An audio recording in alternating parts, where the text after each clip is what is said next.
जो सर्टिफिकेट है इससे क्या फायदा होगा?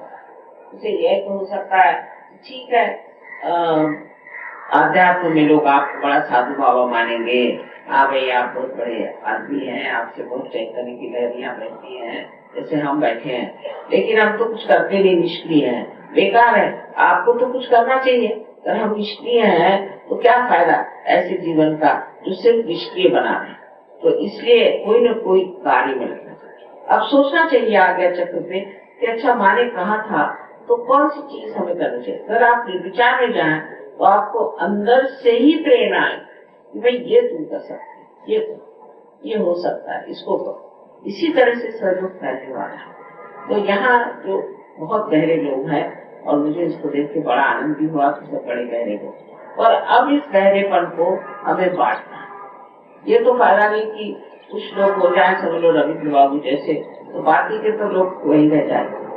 जैसे कि एक तालाब में कुछ कमल के फूल आ गए और उसमें कुछ कीड़े भी हो गए कि देखो हमारे तालाब में इतने फूल आए, तो आप तो कीड़े ही बने हुए फायदा। तो अगर आप लोग हो भी गए, इतने फूल आ भी गए, कमल हो भी गए, तो भी दूसरों को उसका क्या फायदा हो?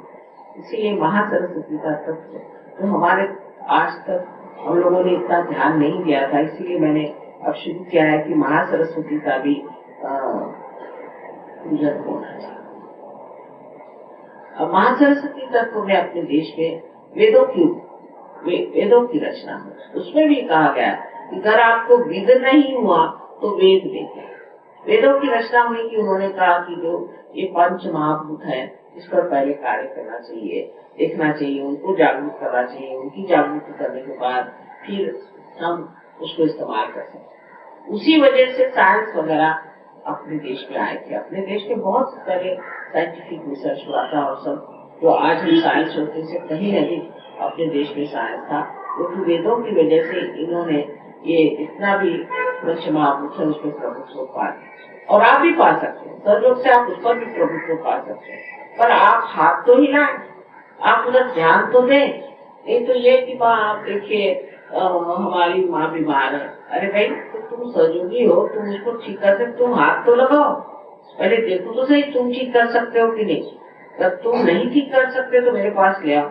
ऐसी बात है, सब चीज माँ करे।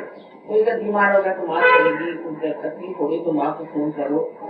आपको देख लीजिए कि आप स्वयं उसको ठीक कर सकते।